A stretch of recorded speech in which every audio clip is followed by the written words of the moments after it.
And so our goal today is to have a conversation, and then y'all to be ready to come back and make recommendations to SLAC later. So that's our purpose. So we're not scripting, we don't have motions or any of those pieces as we're in working group together. So with y'all's permission, I think the easiest start might be to let Kim and Amy explain to you what's in the folder so you can see the pieces that you requested to have copies of, and then maybe that will give you a space to begin a conversation. Is that fair?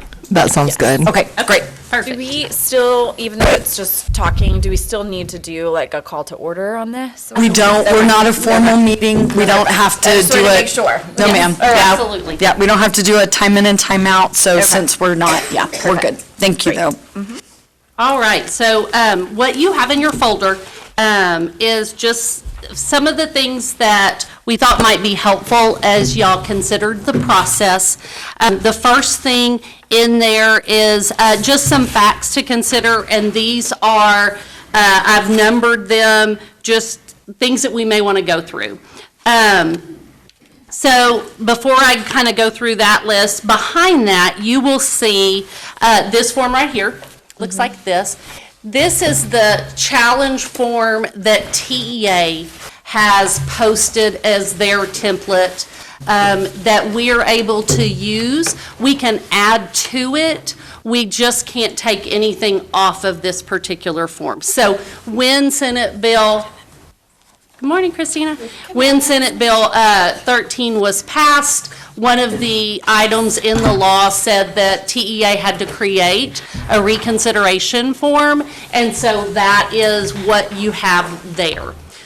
It is currently posted on our website along with everybody else's websites, but we did convert it to a Google form just because it's easier to post that way for to people that have access to. So that's the first thing in there. Then we went through and we really were looking at, and Amy did most of the work on this so she can answer to any questions you might have. We just looked to see if anybody had their process written out online, other districts, our size, sometimes even bigger, just because they have more resources. And so we pulled some of the challenge forms that we found. Some of them are the same as the TEA form. Others have some additional items. So we have Plano's in there, which is basically the TEA form. We have Tomball ISD, and you just hop in. I think theirs is the same. They have added in a part 2 that has asking if the person filling out the form has read the entire resource and what action are they requesting be done. So they've added a little bit to it. You'll see that there. They also had a flow chart that's on the back that we just kind of liked as well. And that really was one of the few districts that we saw that kind of had their process mapped out. A lot of the process is set in Senate Bill 13, so there are some things that we don't have wiggle room on because that's what it'll say in statute. But I just thought this was a nice visual for you guys in terms of the flow chart and the process. Abilene ISD's form is in there as well. They also have added in I think, let me look at it. Sorry, y'all, we've looked at so many of these. They have added in at the bottom the expectations for the individual filing the challenge on the back. It says, read the entire book, identify specific content, list passages you believe violate the applicable law, etc. So they've added a little bit more explanation. We have north side, so we just kind of went through and pulled some samples for you. One of the things that we also included is Frisco ISD. They actually had a rubric that they used when they did have a reconsideration form filed. that they went through and whoever was reviewing the materials is able to read and kind of check off what they found, whatever they described in their rubric. So just to give you a little bit of insight into what other districts were doing. So I think one of the things that in thinking about the process is y'all deciding what form or the template that you want us to use for the website for reconsideration. And that's probably going to be, that was number one on the list. I'll give y'all a minute to look through them.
So I have a question. Yes, ma'am. I think, given that what reconsideration is asking of whoever it is that does the evaluation, has to read the entire book and go through that process to see if it violates any of the standards. I understand asking that the person submitting that also reads the entire book. Okay. However, let's say they don't. I don't think that, and I may be wrong, that we can stop the submission for reconsideration. So for that reason, I like the Abilene ISD version, which is expectations, which I think is fair, rather than I think it's maybe Tomball that says stop here. I don't know that we can go that far, and I certainly don't want to be the test case to see. So I think it is fair to lay out an expectation that if you're submitting for reconsideration, the expectation is that you've read the resource or the book. But I don't know that we can say, if you haven't, you can't submit this form. So I'm hesitant to say stop, and then go read the book first. Right. So I think for that reason, and y'all can disagree with me, but for that reason, I like the Abilene approach, because I think it's a fair expectation to include. But I don't think that we can actually require it. Which one of these show that? Abilene. Abilene is on the back. It says Abilene ISD, and they have expectations Okay. of individual filing the Very challenge. last thing. Now, I agree that you do have to meet the criteria for being a person that can file a challenge, right? Yes, and that is written in law. Exactly. Yeah, absolutely. So that just submitting and saying, I affirm that I'm one of these bullet points, I can get behind that. But then. So there's one of these forms that say that you have to read the entire book. Tomball says I part think it's two, a little bit, it stronger says, language. Have you read the entire resource? If not, please read the entire resource before continuing.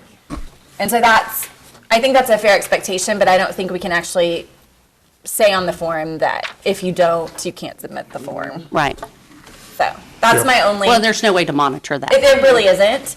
And so that's my only word wordsmithing that I would say. I think it's a fair thing to put on the form to call out, but I don't think it can be enforced, or like you said, tracked. And So- Northside does the same thing. They say, if not delayed, completing this form. Yeah, I agree with that. Yeah, and these are just templates, y'all, so if there's anything else that you can think of that you want added in, we'll take that TEA form, and then we can do whatever you want. If you want the like part 2 on Abilene's that have that, who, I think it's important to have who can, Yep. I can do file it as too. well. But we can absolutely add in that expectation. Do you like the language that is on Abilene's at the bottom in terms of the expectations? Or is there, Yes. you'd like to change I on think that? as specific as we can be. Oh, yeah, and you go. I think Abilene has the best expectation list when they list it down. From reading all over them, and I think they have the best form for expectations. Good. The clearer that we can be, that the form should add detail about what is being objected to, right? Like the sections or page number references and what standard. So even if we can structure, I mean, I like the free flow, like you can write what you want, but even if we say, almost prompt, like which page or section are you objecting to? And which standard does that violate? Because I think that's important from a review. I like a rubric. I'm a lawyer. I always like a rubric. But it helps the Sure. process of the review itself. Does that make sense? Because if you're just going in cold saying this entire book is objected to, you might not be seeing what the person filling out the form is objecting to specifically. Yeah. So really prompting that specificity in the form somehow. And so I don't know, in the Google form even, like, have you specified which standard? Yeah. And what we have on the Google form is just the TEA. Whatever is on this one that Yeah. has the blue box at the top, that is the form that we currently have online. Okay. And so it does say, I think in part 1, it says provide the title, the author, and how the challenged library material violates the SLAC standards. If submitting a separate attachment, please indicate below that there's an attachment. Okay. So it says something similar to that on the Google form, and we just took that language. Okay. I do like, I think it's North Side is a little bit more specific about, describe those aspects of the book to which you object, and has it broken down into chunks. Okay. I feel like when you give people a big, huge box to write in, you've got people that are intimidated by that free-form writing. And you typically get a lot of rambling. And Okay. so I'm not sure if we'll get clear ideas, whereas Yep. That's North Side breaking it down into some chunks. Yeah. So that they are still telling us what they're objecting to, but we can visually see a little bit easier what their specific objections are about. Is there anything else? So they have, number 8, and I'm assuming that's what you're talking about, Christina. Yeah. Specific passages, quotations, or words. Please provide page numbers, the basic theme or message, and other aspects. Is there anything else that you can think of that you would like included in that area?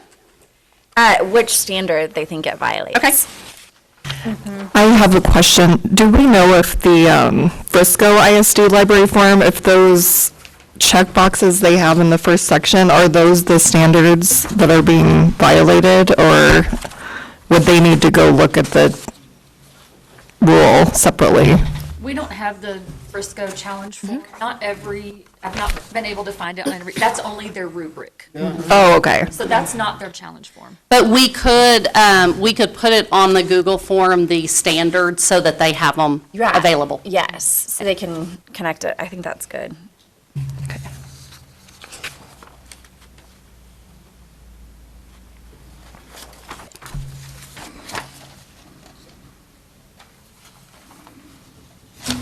I think I'd like to know, and this is me personally, how a parent actually found out about these books. Yep. The reason I'm asking is because if it's a requirement, if it's something that's required, okay, versus a student just going to the actual library and looking at the actual book. I think that would be pretty, Okay. I thought that was on one of them. Sorry, y'all, we have so many forms, but I wanted to give y'all some samples. So Yeah. I think there was one, maybe I'm mistaken, but we can definitely add some sort of question in as well.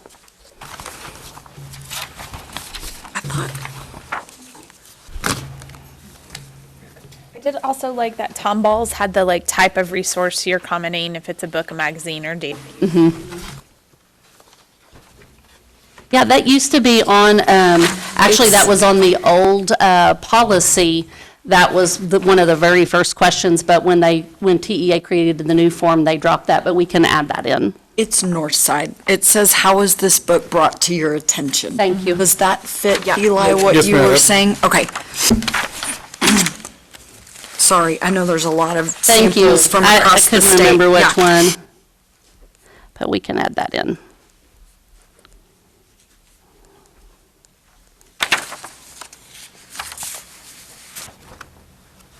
And then type of resource. Okay.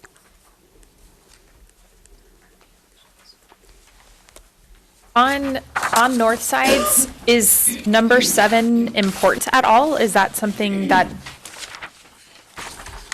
we need to include as well? I don't think it's legally required. Number 7, just so that everybody is on the same page, asks, have you conferred with the principal and/or librarian regarding this material? So that's something they ask, and I think that's an interesting question. I think that if we were to add it, it would tell us about whether or not these are conversations that are happening at the campus level. And I think that is an important question, and we should be having conversations at the campus level. Reconsiderations, I would hope, are about our students and relate. That's an important, I mean, I do think that's an interesting question. It'd be where they don't have to answer that question to move on. Optional. In the Google form, it can be an Yeah. question. Or just something like a parenthetical that says not required to, We can indicate that. yeah. I also like, and I don't know how this would play into a rubric, I like the idea of the person completing the form making the recommendation. So, Kind of like number 9 on north sides. yeah, because that helps us understand, or whoever's doing the review and working through the reconsideration request, I think even more specifically, like, is it something that needs to be removed? Are you saying it's not appropriate for a certain Grade age level. group? Or you as a parent want to be able to decide that your child doesn't have to read that or should not read that? Okay. Absolutely.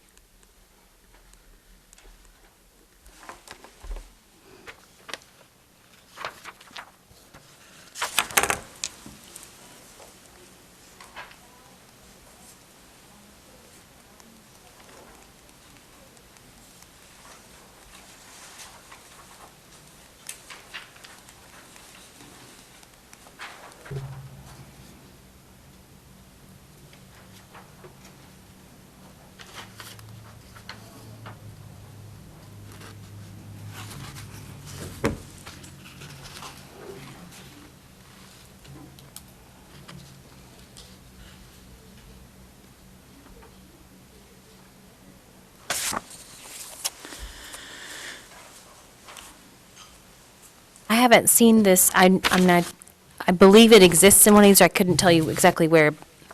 Have we already discussed, forgive me as I joined us a little bit late, an indication that, because our form doesn't have it, that I see, that you have read the book in its entirety? We did talk about that. Thank you. Okay. Yeah, and so I like the Abilene approach to that, which is that's an expectation, but we can't make it a requirement. Does that make sense? Because I just don't know that the law provides that we can require that the person submitting the reconsideration.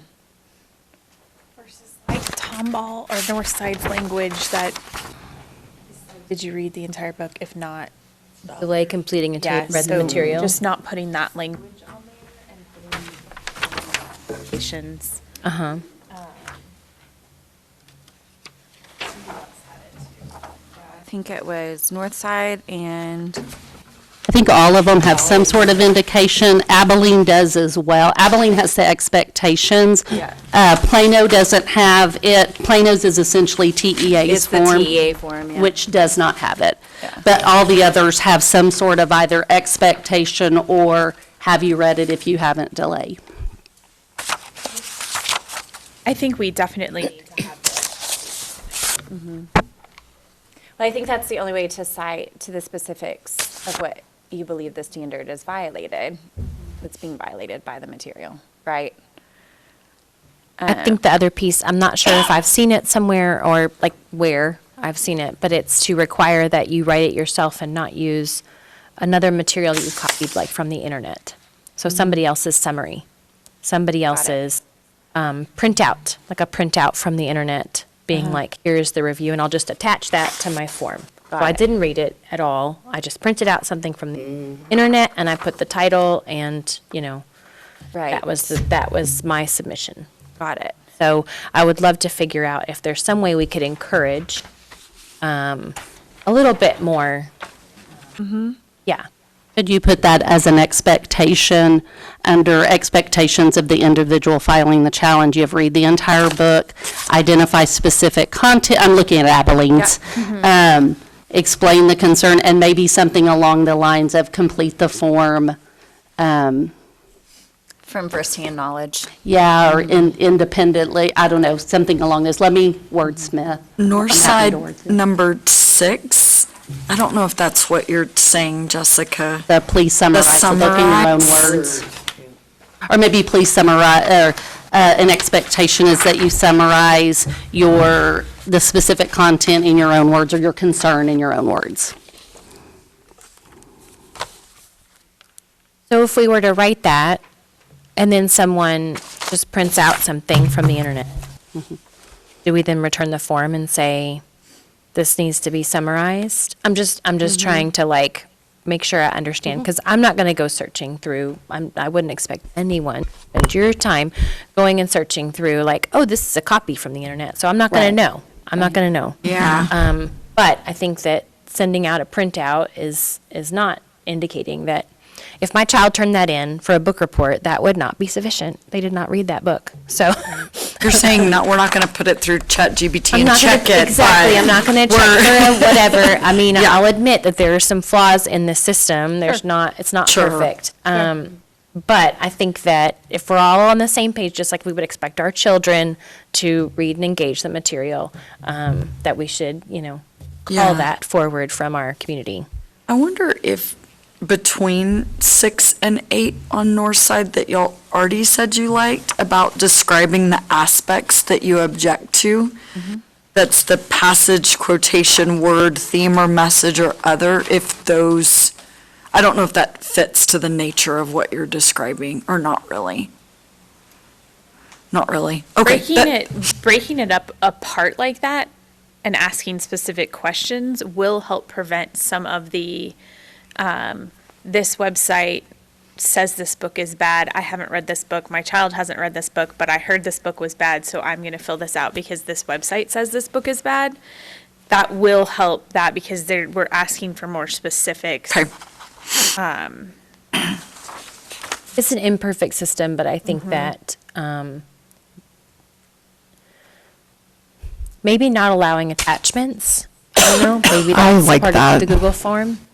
Because that just a way of at least like, I mean, my own child, at least you had to copy and paste it. Okay, there's like a step there, I suppose. I don't know how else we can encourage or. I will say the TEA form does say if submitting a separate attachment, and we can't take anything off the TEA form, we can add to it, but we can't remove anything from it. So we'll need to leave We have that to so allow they that. can attach. But I think we can indicate both through, when they're summarizing, being a little bit more specific, and then also in the expectations that it is your words, in your own words, and that type of thing. Well, and I think just clearly communicating that if we don't know your specific objections, it's really hard to do a review Right. of that reconsideration, right? Because if it's just a blanket objection, like in your example that I heard this was bad, but I don't know, then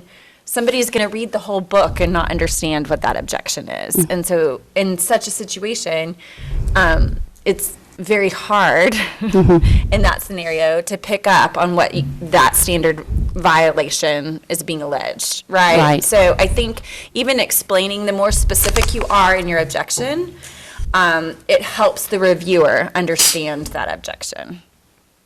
And Does what that, you- does that make sense? That makes sense, Yeah. and what you rejected, yeah. Right. Yeah. Because somebody's going to be reading this book and looking at it, hopefully through the lens of what specifically you are objecting to see if they agree or disagree Right. with that.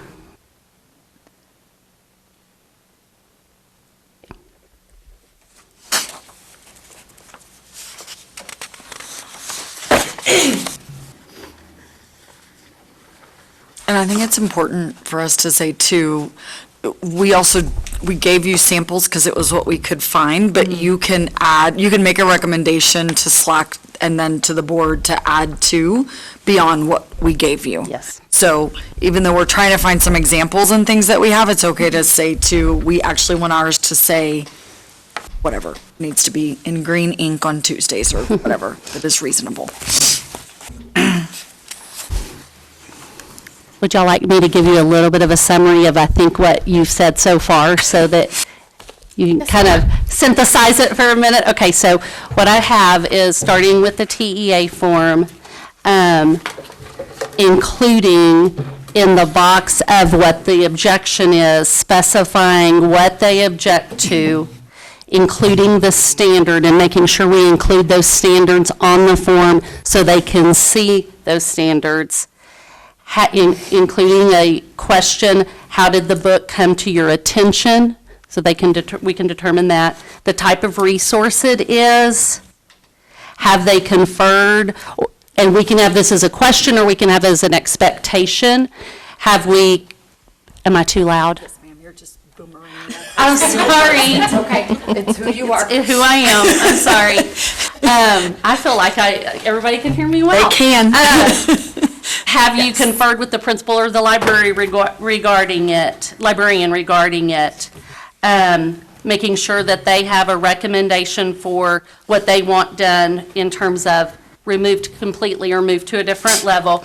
And then the language throughout of in their own words, and particularly I wrote down maybe something in the specificity area of the specificity of the objection will help the reviewer make a more informed decision. Yeah.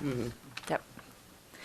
So Anything else? from just looking at, like you said, we can't remove content from the TEA form. And looking at the parts, I think there are bits that we all like from Northside and Abilene, is what I'm going to say. So from my perspective, the intro, the sort of header intro that explains which law and who can submit, and once we receive the form, what's going to happen. Yes. I think all of that should be and stay. Yes, ma'am. And then going down into the Northside form, I just don't see that intro on theirs, if that makes sense. So I like that intro. Because I like the timeline expectation being set out, the law being set out, et cetera, and so forth. Yes, So almost like you have this intro that kind of leads into where theirs starts. Can I like the content of their form. Can I make a request that we add to this intro, like just a short user-friendly version, maybe at the beginning or at the end? Yeah. Not quite so wordy. Legal, not quite so legalese. We can reference the legal, but, okay. And also, I'd like to recommend, I actually like this question here on that Frisco ISD, the board policy, that number 1. where it says enrich and enhance, it says here, it says, to what degree does a title enrich and support the curriculum, taking into consideration the students, right? And we're here because we're trying to make the best thing to arm the council, right? I've already talked to a few people about what I'm doing here, and a lot of the things they're saying is, well, why does the kid need to be reading that? Why does the kid need to be reading that kind of stuff? Now, I want to put the council in the best position because they're going to get bombarded from this side and from this side of why it's right and why it's wrong. And so, we want to do whatever we can to give them the most knowledge about what parents, regardless of what their whatever, that they're prepared so that they can answer these questions and ready to go, and they're not stuck, not knowing, oh golly, why didn't we ask that question, or why didn't we say this? But I think a lot of parents are going to be asking, why do they need to be reading this? And Can I ask you though, from the perspective of the person completing the reconsideration form, we want them to consider why, like, they're asking for that book to be removed, right? Correct. The person completing the form Okay. is saying, I want that removed. But this rubric is somebody who's received that reconsideration request, and they're trying to look at all sides, be the objective person, right? So they are going to look at, why is it important for this? But maybe what I think you're getting at is, who provides that to the person reviewing this? Like, who provides that information? Is it the person asking for reconsideration to have to say why they think this enriches a child's education or should be part of the curriculum? Or does the reconsideration form then need, like, this is the book that has been requested for reconsideration, we need to get from the librarian or the teacher who has it, what does this add to the child's curriculum? Why is this available? So that the reviewer can understand that? Is that what you, okay. That's right. So from my perspective then, we could add that as a question on the reconsideration. I don't know that you're going to get a ton of responses from someone who is asking for that book to be removed. But I understand wanting the person who is looking at the book, seeing if it violates a standard, to understand why it's available in the first place. What does it add to curriculum? What does it teach that may be not available otherwise? Okay.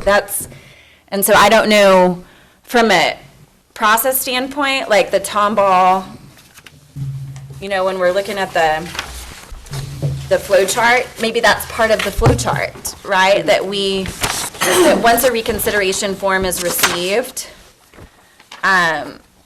the librarian or the administrator or the teacher who has that book available has an opportunity to say why that book is available, how it enriches curriculum, why it's important to have. So that whoever is reading the book and going through the rubric can balance those things. Is that what you? Yeah. Okay, all right. So maybe that, and looking at the flow chart, and I don't know that we need a flow chart, but I certainly think having that sort of understanding of how that book ended up in the library in the first place is going to be an important piece. Sure. I wonder, Lindsay, along with that, and Amy and Kim, you'll have to say if it's even possible, but there are times that books come under review that have not been checked out by a child for many, many, many years. Right. And so it may also be beneficial, or the opposite, they're checked out every week. It may also be beneficial to know, if I'm asking for a reconsideration at this school, well, the committee may also want to know that no kid has even looked at the book in 5 years, and so. And that has been part of our process when we've received a reconsideration form in the past. And right now, we're just looking at what the form is that someone would fill out. But in thinking about that process, I think we absolutely need to consider, and that was part of our process. When we got a form, we looked at what libraries it was at, first of all, across our district, and then we pull and see how often has it been checked out, when it was purchased, and how often it's been checked out. If it was purchased, last year and nobody's checked it out, that's very different than it was purchased in 2017 and no one's checked it out.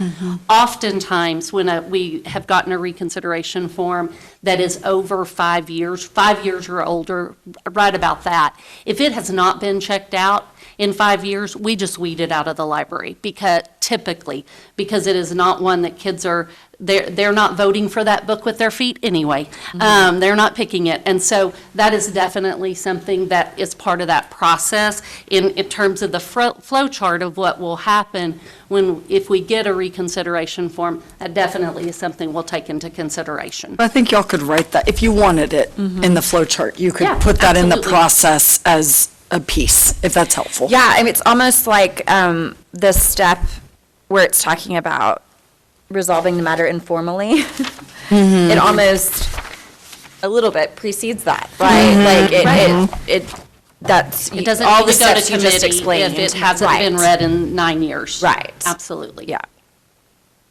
If the kids aren't reading it, we do not need to waste the committee's time reading it either. Yes. Right, Yeah, that's and what I was trying to therefore- say. If it, We're saying in those Yeah. cases, the book would be Whenever. removed. Yes. Yeah. What did you say, Jessica? I'm sorry. In that case, the book would be removed. We would make a policy that says if it hasn't been checked out in a certain number, however years that we think is useful, it's not worth our time reviewing it, it's not in Right. circulation, and therefore we would move that it be removed Without review. from the Right. catalog and, moved on to some of. yeah, if you Wonderful life. chose to put that as part of what you put forward to the board, you could make that. But I agree with what Christina's saying, is that could waste your time if you waste the don't put committee's something time in to it like a review. filter. Yeah. I almost, sorry to complicate things.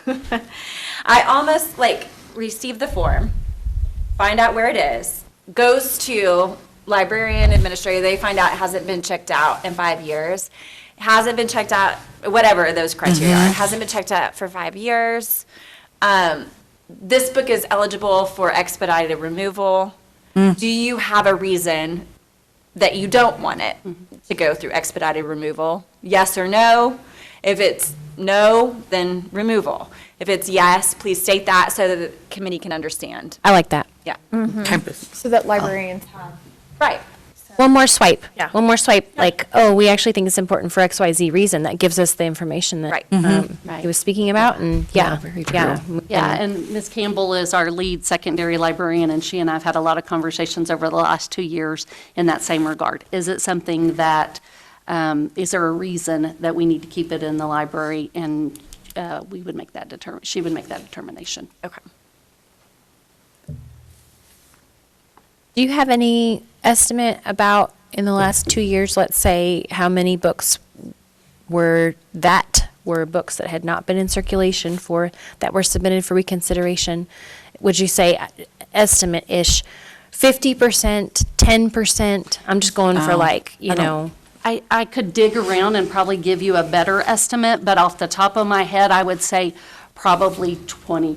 20%. Okay. That between 10 and 20% that we got that we looked at and said, these really haven't been Not in- checked out in a not while. in We'll pull 'em. circulation. But that is one of our first steps. Because I don't want anybody to have to read a book that hasn't been read by a kid in 7 years. Yeah, the other thing that we've had to clean up on our end is some forms were filed because our online platform showed that we had the book, but we actually didn't have the book because as we've had librarian turnover, or we haven't had a librarian in a building for whatever reason, that just might not have been clean. So we've done a lot of work to clean that up so that's more accurate. So that also happened. Yeah. So then it would have been a natural weed because the book didn't exist. Right. Yeah, and one of the things you can't see from the public-facing side of our catalog system is you see it's checked in, but then when you look on the back side, if it's lost. Yeah. It doesn't show that and it may be lost and the librarian just hadn't gone through and taken it out, or the clerk or whomever. So sometimes we run across that as well. So that is also part of a step in our process too. My last input, that's gonna be, sorry. I want, the expectations to be moved up to the top. Okay? So, That was something I was gonna bring up too. Did you write that down? almost like when you're like selecting all that apply, who's eligible to submit, Okay. and then I would put the expectations right there Okay. before you go into parts 1 and 2.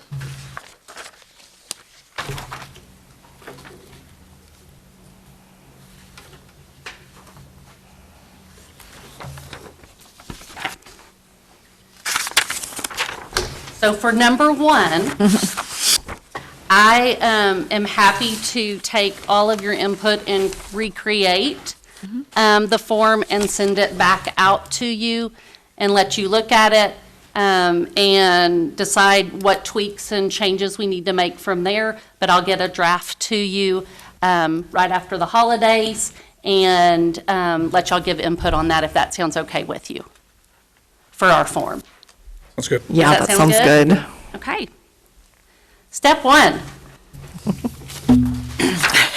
All right, the second thing that I had listed on here, on just our facts to consider, is who is going to review the books for which we have or that we receive reconsideration forms. And what Senate Bill 13 says is it can be the entire SLAC that reviews the books.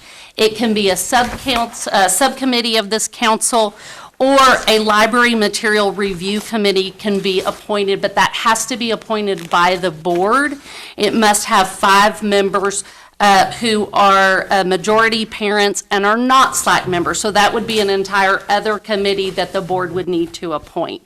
So you guys can give that recommendation to the board as well of what you want in terms of who can review the books. So it can be, so just so I understand, it generally can be all of SLAC, a subsection of SLAC, or this advisory committee. Yes. Like the 3 And options. you can have multiple subsections. So if you picked subcommittee of SLAC, you could have an elementary, a middle Right. school, a high school group. Like you could have 3 subcommittees that SLAC makes up. Does there have to be a certain number of No. people? Okay. You have to also decide that. Okay. So let's say that any one of these 3, I guess short of the entire SLAC, let's say we do pick subcommittee or advisory, and then are we also saying that their recommendation comes back to full SLAC, who then makes a recommendation to the board? That's number 4. That's number 4. You have 2 options. Got it. Either the review committee makes that recommendation. If you choose to have the additional review committee, they would make the recommendation to you guys. Then you, as the SLAC, would make it to the board, or the SLAC would make it to the board without the review committee. Those are your 2 options. Yeah. And you could go subcommittee, so that review committee right there could also be subcommittee. So it could go subcommittee to SLAC to board. Does that make sense? It does. So my concern with it being the entire SLAC or subcommittee is that is not enough people. But then my concern with them appointing, they had a hard enough time finding us. Yes, ma'am. I would love to voice on behalf of them that they agree with you 1,000% because it has to be parents again. To find more people, because I mean, I don't think 5 people is enough people either. Like, it says they have to have 5 that are mostly parents. So like, say 3 parents and 2, but that's not, like, I'm not sure what quantity of books we're talking about, or how long it takes anybody on this committee to read a book with a full-time job and life. I mean, Yes, I ma'am. like to read. I don't know if I want to read what they're asking me to read, but that, to put that on people is a lot, so I just want to make sure we think through that. Is it the expectation that the subcommittee, everyone on it has read the book, or can one person on the subcommittee read the book? Y'all can decide how you want to do that. We currently have 52, and I sent y'all that list of books we have reconsideration forms that we've been holding on that we'll need to move on. Once we get the process through the board, we'll need to tackle those 52 books first, and we have 90 days in which to do that, to make a determination. I like dividing and conquering, particularly with a backlog. So if we said we do want multiple subcommittees, depending upon whatever factors work, right? I feel like you're going to get a challenge to some books that might be in middle school and high school, or you have a library that serves middle school and high school. Yes. And so I don't know that maybe that's, we want to do it by that, You don't have or we to. could maybe have a rotational. Yeah. I don't know if we can rotate, but I guess we're making the rules, so we can decide if You we are. want to rotate. You So guys make I can spend a month doing books that are over 200 pages. And I don't know, I mean, I don't know what kind of demarcations, because I feel like that is going to be the lion's share. Of the backlog is the longer books to be read in their It is. entirety. And so, There's not a lot of elementary being. right, we Very can few. probably get through the elementary challenges quickly. very quickly. And so I feel like the burden will be in maybe some of the high school and middle school material. So does that mean, you know, I don't want the entirety of SLAC to have to read every book. I don't think that that's going to happen, and it's not a good way to do it. Definitely not reading all of the books. We just might need the entirety of SLAC to be a part of the distribution of the books. Right. Yes. And so how does that look such that does it need to be a subcommittee, right? So Or could you just be by assignment? Like You can, y'all- you are one of the readers and you are reading what is assigned to you. You can, and there are technically some, like Abilene we've talked to, and they are saying all of SLAC looks at the book, but essentially someone comes forward to speak of, like, I've studied the reconsideration, and then, but you're saying SLAC is then making an overall decision that they're taking forward. But the law says you can write this how you want to. Right. Like, our elementary, middle, high school committee is our own conversation. So you could say SLAC is the committee, and then you're dividing and conquering. You could say you have a subcommittee, and they do all the work, and they bring the recommendation back to SLAC. I mean, there's not, the law doesn't give you specificity. Okay, so in practice, this could look like one of us reading a book, doing a book report to the rest of SLAC, and then making a And then recommendation. SLAC voting to make a recommendation to the board. And we can provide, if there are reviews, professional reviews, I sent y'all the spreadsheet of the 52. It includes the reviews. We did have many of those 52 that we've already had. We did have both teachers, librarians, community members begin to read, and I have their votes plus their comments are also in that spreadsheet. So you have a little bit of background knowledge going into those 52 as well. The thing you need to think about in timeline, so you are going to make a recommendation, ideally, to SLAC on January 20th. They're going to then, as SLAC, it will go to the board at the February board meeting, which is the end of February. Once your process is adopted, the 90-day timeline goes into effect. From So that- from that moment, then gives you essentially to the end of May. And then what happens is, your recommendation for books to be removed then, or kept, goes back to the board at the next board meeting, which is the end of May. Okay. So you'll have that window of time to play this catch-up, however you decide to do it, and then the board will make a recommendation, and then you should get into a more regular rhythm, ideally. Okay. So at that February meeting, though, once the process is voted on and approved, not only do you have the 90-day clock starting for that, but then you have the sort of rolling clock of anything submitted. Yes. Yes. Yes. Okay. And once, if a form is submitted, We have 5 days to get it to you guys, and then it continues. So I would say that from a process standpoint, part of what we need to be recommending is once that form comes to SLAC within the 5 days, it needs to be assigned out to a reader. Yes. And so that is part of it. It comes to SLAC, the members of SLAC who have volunteered to be readers are asked who has the capacity, or maybe we just do it on a rotating basis. What do y'all think? Well, so there might be books that we've already read. Right. And so I would actually like put the title out there, give a certain amount of time in which someone can indicate, I've already read this one, I'll do it.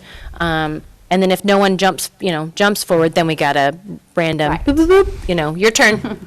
Kind of, that would be theoretically a balanced way. rational, balanced way. Yeah, And you gotta do all this in that 5 days. something like that. 90. You have 90. Oh, now. Just respond. To get to SLAC. We want to get the Y'all reader, like let's get to the SLAC, but we want to get the reader as much time as possible. And so we do, I think it's great for those of us that are readers and have read some books, so we can hopefully be able to call any of those that we don't, nobody else Yeah, so let's reread. clarify the 90 days. So the Yeah. 90 days is that the subcommittee or the committee of SLAC reviews, SLAC comes back together, and then it is as soon as possible back to the board. Got it. So 90 days, depending on when y'all meet, and I know you wrote in your operating procedures that they're going to approve tonight, or it will come in front of them to approve tonight, that you would meet probably more often than the 2 required. So you just have to think about that in your timing. It could be a little less than 90 days, or it could actually be a few more than 90, but the 90 is the recommended. Yeah. That makes sense? Does. Okay. So does that mean we'd have to read in like 60 days so that there would be time to make our Well, recommendation? we could have, so let's say that you propose, and then it goes to the February board meeting, and they accept your challenge process for this 52. We could set a SLAC meeting to even be the week of the board meeting, of that May board meeting, to give you as many days as possible. And then we could have SLAC knowing that board is that Thursday night, or something near it, to try to buffer your time. And then in the future, when y'all are on a regular rhythm, it would fit to then go to the next available board meeting. Do you know what's ironic about the fact that you have to have a minimum of 2 meetings a year? You really have a rolling 90-day obligation to meet. Right. So There's some we- things in the law yes. that contradict itself. Yes, Right. ma'am. So that's the reality. So like February, let's say we can get this figured out and recommended, and it goes to board and gets approved. I think we're already looking at, we know we're going to need a SLAC meeting probably in April. So, because sure. it's going to have to go in beginning of May, May. because sure. it Yeah. would have to be ready to go for board recommendation on May 22nd with an action item on May 28th, Yeah. because the board will Right. have to take action on it on the And what 28th. y'all committed to in operating procedures is you would have your January one and then determine your next, knowing that, and that TJ's thinking on that was knowing that you may have to have one in February and in March and in this first year Yeah. to get it lifted. The way the law was written, there are school districts that have 0 challenge forms, both in their queue and in their, Right. so them having 2 meetings a year is an easy lift. Right, okay. So. Got it. Okay. So- Sorry, I would like, and forgive me, because I kept hoping we're going to get through this piece and then I would kind of take a bigger picture question, but I feel like it's kind of important for this discussion about backlog, et cetera. So I would actually like to ask us as a group, how do we feel about these forms? So as a bigger picture, there were books that were submitted a reconsideration form. Someone took time and filled that out. But that form is now outdated. It's outdated both in the law that's been passed and put into place, and it's outdated in our conversation as far as what we would like to see as far as reconsideration. So we could make a motion in January with the full SLAC, to say that anything that has been submitted prior to this, because it was on that old form, is no longer appropriate. And we would like to have the community resubmit and have those books be put back into circulation in the sense that they have, that this is no longer following the law. And so, because it changed in September. So it's a thought, as a motion in January to consider whether or not we keep those in backlog or not. Or do we, think that they should be resubmitted? So I guess my question is, the law did change, but I don't know that it superseded the obligation. I don't know. I haven't looked at it. So I guess if somebody timely submitted a reconsideration under the old law, before this new process was established, do we have an obligation to look at that? I'm not sure on that either, and we might need to get our actual local council to review that. I will say our understanding was yes, but I have not specifically asked that question in that way, and I would be happy to, Jessica. I can ask Ann. I don't know the answer to that legally.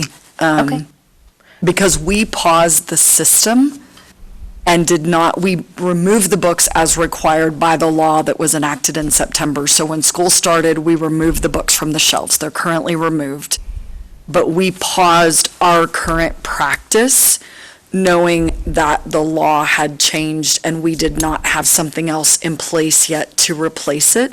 So we held that, but we held it with the thinking that then we would put it into the new system. But that was just our thinking. That was not legal guidance. So I would love to Yes, ma'am. have I'm an happy to opinion or ask. have some Yep. discussion, legal, as to our responsibility, both in those, submission forms and the Yeah. work that was done, but also in, freedom of speech and Yeah. the things we're supposed to be doing to protect Absolutely. that. And so kind of And it's just balancing such a both. big backlog for such a small group of people to get through 90 days. that's been our fear. Yes. I read a ton of books this year. I think I'm at 60 for the year, the entire year. Yeah, So 52 in 90 days is pretty. it's daunting. Yeah. Yes, we realize And that. to make sure that we also are doing justice for why the book was submitted, Right. right? Like if we're sitting there trying to rush through a book and that old form doesn't tell me why people are concerned about this book, am I going to catch the nuance Sure. that they're complaining? Sure. I'll follow up with her. Thank you. Yes, and I can ask, Even if it's like a notice, like a notice requirement, to put the person who made the request on notice that before the book is put back in circulation, you have so many days to to refile. Okay. refile under the new reconsideration process. Yeah, I'm sorry, I don't know the answer to that. And because this was such a big shift in law and expectations, our guidance from TASB and those groups had been to freeze, because knowing that you could take a really different turn if you developed a SLAC and what that looks like and what the community wants. So let me see what I can find out. Okay, thank you. Yeah.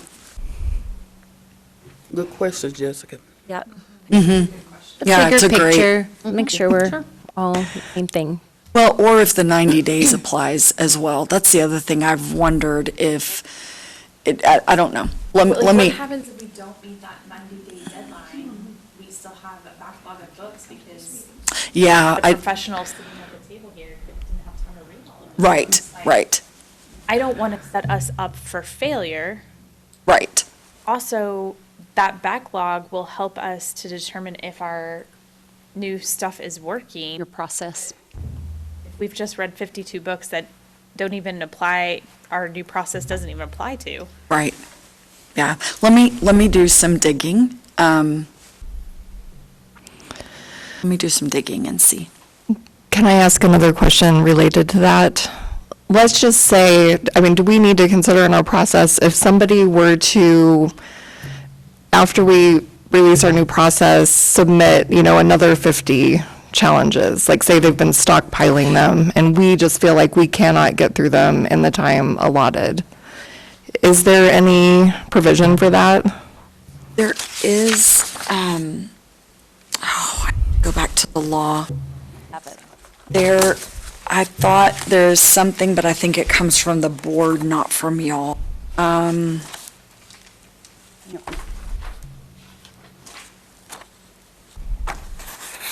All for getting books off the shelves that don't need to be on the shelves. Absolutely, yeah. But we can't have people taking advantage of the system and just getting books taken off the shelf just because they are inundating us. Like, that's not what any of this is meant for. Let me also. We're gonna have to ask. Yeah, that, we're gonna because I have to don't see it in ask. Here, I, any. that's like a statement of, yeah. Yeah. Okay. Stipulation, if you don't get it done in 90 days. Okay. Or if there's some kind of like, you can only submit So many of you. so X number a month, or X number this many days, X number in this 90-day window. I mean, I think there's other procedural and policy ways to both ensure the integrity of the process. That's what we're trying to get at. Absolutely. And provide opportunity for good engagement and good review. And so I'm wondering, I had this thought and I haven't seen it on any forms, but I know there's a lot of work that goes into receiving these forms, putting them in a system, and in some cases, public bodies that receive requests, when you have to, then you also have a little processing fee that might go along with that. That would be a way of slowing someone down from mass producing things.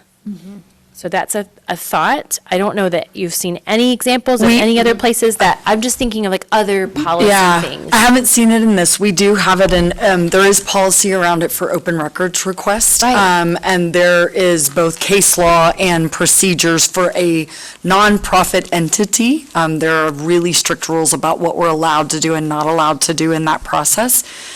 SB 13 does not cross into open records request law.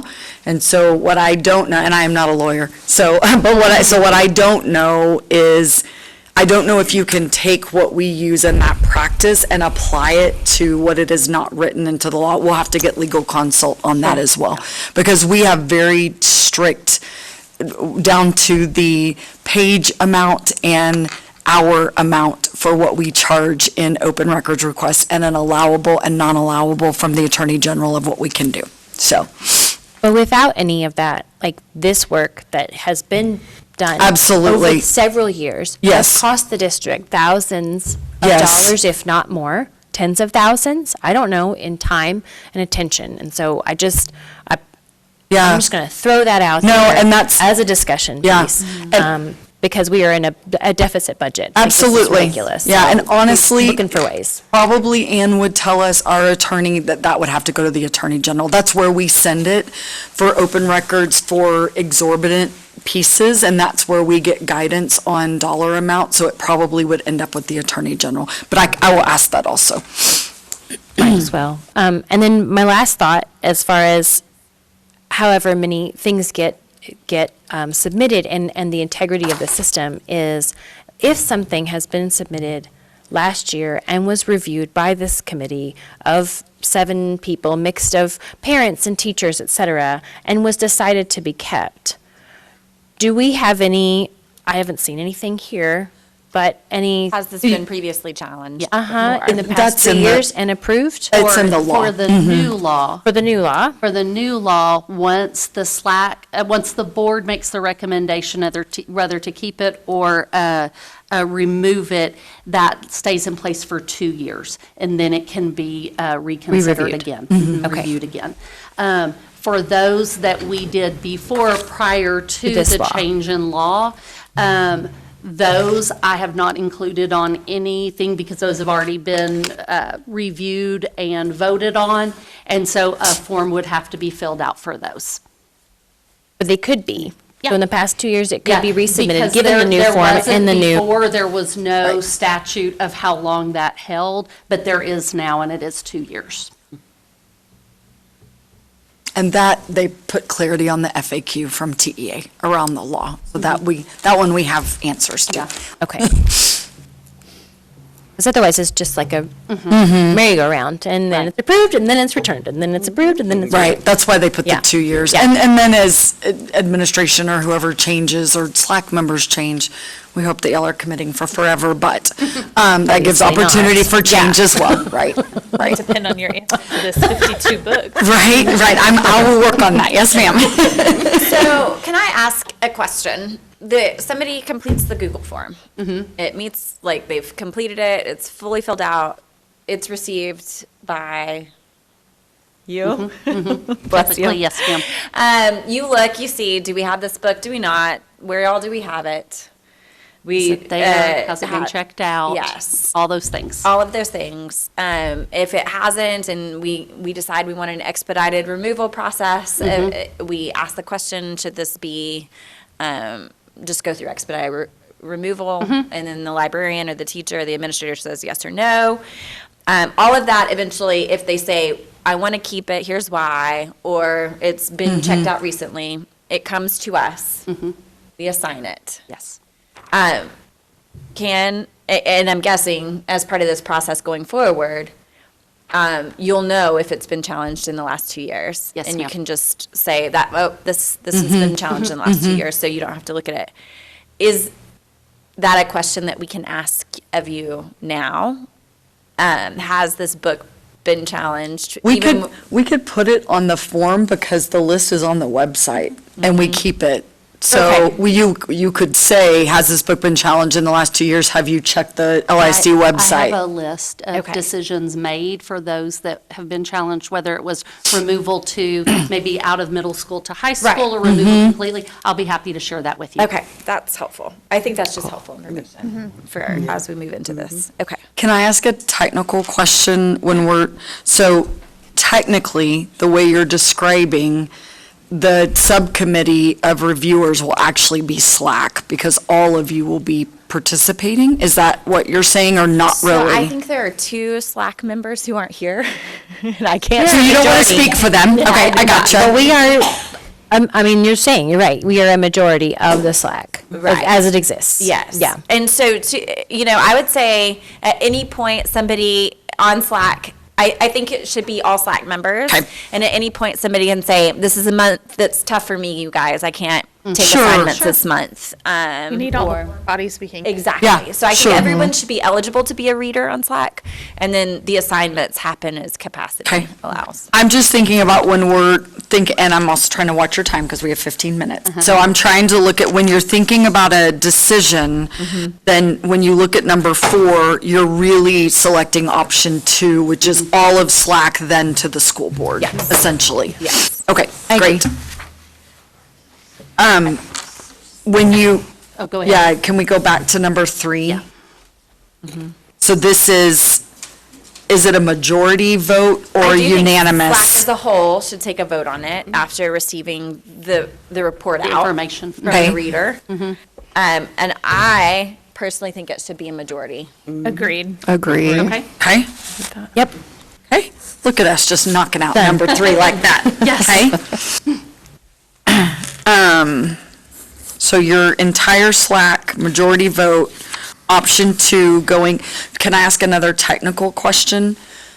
So when, let's say that, so they get the Google form, Amy sends the Google form with all the information to all SLAC members. Is there one of you that is like the reading challenge point person that guarantees that someone says, I volunteer as tribute, or everybody just responds collectively? Sorry. Because the other thing to consider is the law says we're in discussion right now about business days versus calendar days. I believe this law says, I think it says I think it says calendar, which means we do not have, so think about Holidays, Christmas, so it doesn't all say of the, holidays, yes, yeah. correct. I believe it's. Repeat your question, Misty? So is there a challenge, or one of you, the challenge subcommittee lead, It doesn't mean that you're the person that always volunteers, but you're the one that says, okay, it's been 3 days and no one has agreed to be the person, or is that us? Do you want SLAC to own that? So if no one accepts it, then we start going through the alphabet rotation to assign, and so are we assigning or are you assigning? That's an easier way to ask my question, yeah. It doesn't say business or calendar. Okay, so we Business, but it doesn't. we may be able, we are working with TASB to try to adjust some language from calendar to business, which makes a difference, because it's really hard. You all are parents that have kids, and asking you to use your 2 weeks of Christmas as part of the 90 days or part of the 5 days, it's also hard on our staff. So we can ask for clarification if we're allowed to put business days in there. And that includes summer in the working calendar for the school district, but it does mean that holidays aren't included, so it just protects you from holidays. May I suggest, on your question about assignment? Yes, ma'am, sorry. It would be helpful, and I think sort of social pressure ways, if we also, in a shared document, track assignment. Yes. And so we could say, is anybody willing to, has anybody read this? Nobody responds, okay. The most recent one, Lindsay's read 1, Dina's read 10. Right. Lindsay, any reason you can't take this one? Yeah. Yes, we can absolutely do that. Yes, because I think if there's a mechanism to say, whoa, I gotta pull my weight here, that would be a Yeah. very good one. And it also. It's just to be fair. We're And a little busy peer and pressure. you might forget who said yes, so Right, trying to be absolutely. good. And I don't mind being a person who types into the shared document. So I'm happy. I'm happy to do that. I'm at a computer all day long. Very, Okay. very easy to do. Okay, that's great, that's helpful. So does that mean you would be the decider? It would. Okay. Do you like giving me that power? You weren't gonna do it. I was about to offer. I would love for you to be like, This one, so I was gonna be just the book typer. I'll be the book typer. That's Yeah. my little. I would love for job. you to I'll do assign that. it. Yeah, that's got great. it. Okay, so Jessica is the decider. fine. You Got guys it? help us create a Google Doc Yes, that we yes, share. ma'am. Yes, but ma'am. I will Okay. respond if I don't see it in 3 days that somebody. Okay, So I'm thinking 3 action items. 1, create a form, a draft of the form, and get that back out to y'all right after the break, so that y'all can look at it and give feedback on what you want changed on that. Secondly, write up the process of what this will look like when we get a form. 5 days, it'll go to me. I will check to see, talk to the librarian, check to see if it's been checked out, et cetera, and then create the shared document where Jessica will assign the books. Perfect. Does that sound good? May I offer to do something, because you've got a lot of things on your list right now. I like a rubric, guys. Sorry. Agree, I was thinking that. I would like for us all to be using the same standards. like your standard for how Yeah. you're evaluating? Yes, Okay. absolutely. So I will take Okay. this rubric Okay. and propose one for the group to weigh in and. Okay. That's great. And I'll look and see if I can find, Amy and I can look and see if we can find any additional ones. We just liked the Frisco one because Yes. it's very thorough. Yes. But we can look and see if we can find any others, and if we do, we'll send them your way. Awesome. And in that, what you were saying was so good, which is we need, some of the rubric might be input that we get from the campuses. And so to the extent that when it comes in and gets assigned, that's ready, that's great. If not, like at some point during the review process, we're able course. to answer that question. Oh, I might want that to be a Google form then also, just to make it easier on the. Yeah. Yeah. So, okay. Okay, I'll get you old versus new law cost analysis, and then if we can look at EFB local and adjust it to calendar days, we'll talk to TASB, so. Okay. Calendar or business? Yeah, change it to Yeah, business. yeah, to business, yeah. Sorry, I've got a notation that it's listed now the other way. So, we have 8 minutes, because I'm trying so hard to honor that y'all have jobs to go back to. The question that we had for you is if this is shared electronically and answers are given electronically, do you feel comfortable with where we've ended today to be ready to come back and make a recommendation to SLAC on January 21st? Or do you need another subcommittee meeting organized, or a working group, committee meeting organized prior to the January presentation? Or are you not ready to make a January presentation and you would like to delay that because that is also your prerogative? So I am comfortable communicating electronically on the sort of follow-up items, I would call them, and then coming maybe as a group if we agree, or a majority of us agree, that we're ready, then we can present in January. I'm comfortable doing that work and being ready. Okay, and y'all have that meeting, although it would be great if you could come to a vote in the January meeting, but if you can't, if y'all come into that meeting and you still need more discussion, then by no means are we forcing your hand or pushing you. That is y'all's decision. And then you would decide if you're ready to vote to then make the recommendation to the board. But if you're not, that's okay, and we can keep pushing it back as well. Perfect. But librarians can't do anything until this is all sorted out. So They can acquire, they can purchase, because that, if it goes to the If board it is approved tonight. and the board approves it this evening, They then they can will be able to start purchase. purchasing. Yes. Okay. Right, Great. but no challenges, right. That's fine. We just don't want to hinder librarians from being able to do their job. Right, but it will take forward what you are proposing with the timeline, that they come up with the list, evaluate the list. That list will also have to come back to you in SLAC Right. before it then goes to board.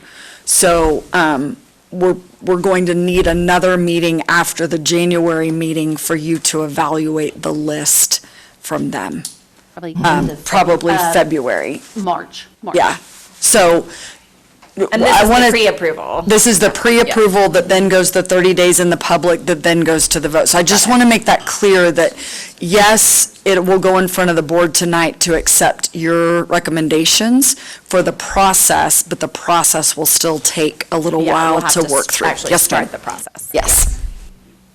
That makes sense. So when you hear a frustration, it's because it still exists. Yeah.